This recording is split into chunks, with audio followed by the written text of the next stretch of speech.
ॾھرڪي खां نديم अली दायो जी रिपोर्ट आहे त ॾھرڪي वेझो ॻोठ नूरहसन शाह में ॿिनि धुरियुनि में स्कूल जी चोक़ीदारी जी नौकरी वठण तां तकरार सबबि स्कूली ॿारनि खे स्कूल वञण खां रोकियो वियो। ॿारड़नि ऐं ॻोठाणनि पारां स्कूल जी गेट अॻियां एहतजाज कयो वियो।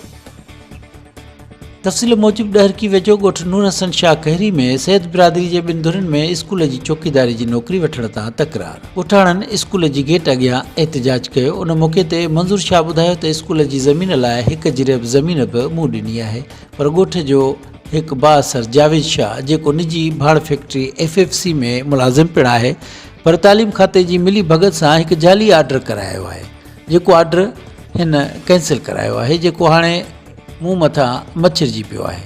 ॿारनि खे स्कूल अचण खां रोके रहियो आहे। उन वाक़े बाबति ॻोठाणनि चयो त असां डिस्ट्रिक्ट एजुकेशन ऑफिसर ॻोठकी खे इतलाह पिणु ॾिनो आहे, पर हू अञा कार्रवाई कोन करे रहियो आहे। जावेद शाह स्कूल अंदरि मीडिया वारनि सां बि चिड़ी पियो। हिन चयो त मां मौक़िफ़ न ॾींदुसि, चयो त तव्हां ते फायर करियां। जावेद शाह जे वालिद नवाब अली शाह चयो त जावेद शाह मुंहिंजो नाफ़रमान पुटु आहे, जेको स्कूली ॿारनि जी तालीम में रुकावट विझी रहियो आहे ऐं ॻोठ जे नेक मर्द सां मंज़ूर शाह सां अजायो झेड़ो करे रहियो आहे।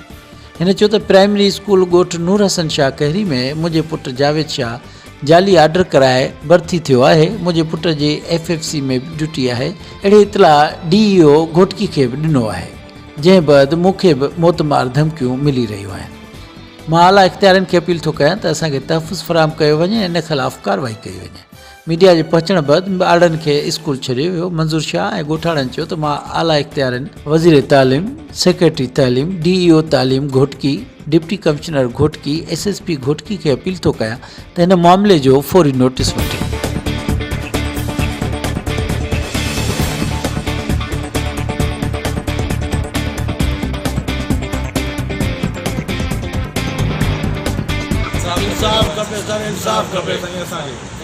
एजुकेशन डिपार्टमेंट वारा असां इंसाफ़ कनि, इंसाफ़ खपे साईं, असां इंसाफ़ जा पुकारू आहियूं। स्कूल में झगड़ो आहे, प्लाट मां जो आहे, हर शइ मां जी आहे, डोनर आहे प्लाट मां। उन खां अलावा छा आहे, हक़ असांजो आहे। जावेद अली शाह 2 नौकरियूं करे थो FFC में बि ऐं एजुकेशन डिपार्टमेंट में बि। फराड कयो आहे एजुकेशन वारनि, तजमुल खोखर, ग़ुलाम सरवर खोखर ऐं मंज़ूर नाइच उनखे 3 लख रुपया हाणे लोन वठी ॾिनी आहे, जंहिंजा डॉक्यूमेंट सॼा मां पेश कया आहिनि। माना उहो फराड ते नेशनल बैंक खे पुरियूं खड़ा आहिनि, होॾो बि पघार वठे थो। आर्डर बि कूड़ा आहिनि। ओॾे जो जेको आर्डर मां तव्हांखे ॾेखारियो उहो जाली सही आहे। ऐं जावेद अली शाह जेके मुलाज़िम गवर्नमेंट लाथा आहे, कराची हाई कोर्ट में मुलाज़िम विया, उन में मुलाज़िम कुझु बहाल थिया। जावेद अली शाह इन में हाई कोर्ट में वियो बि कोन्हे।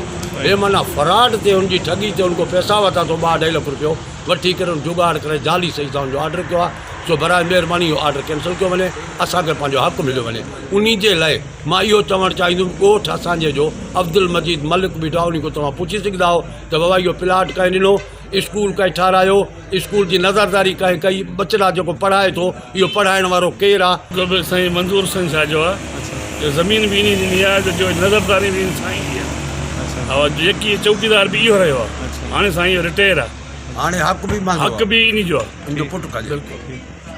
मुंहिंजो नालो सैयद नवाब अली शाह, सनाफ़ ग़ुलाम हुसैन शाह, वेठल कोट नूरहसन शाह। उन जे बावजूदि जेको बि स्कूल जो मसइलो आहे, मंज़ूर शाह जो हक़ु आहे। जेकी कुझु बि इन सां थियो आहे, नाजाइज़ थियो आहे, अॻियां थींदो ई पियो आहे, और मुंहिंजे लाइ बि थियो आहे। मौतमार धमकियूं, फिलाण, हीअं बि कंदुमि, हीअं बि कंदुमि। केरु ॾियाए थो धमकियूं तव्हांखे? मुंहिंजो पुटु बेफ़रमान, मां उनखे आख़िर कयो आहे। जावेद अली शाह हिकु मां पीर सना, शुगर बि आहे, उनजे बावजूदि 2-3 चकर हिन हमिलो कयो आहे, पर उन महिल के माण्हू अची धिकारे छॾाए विया आहिनि। हवालो इहो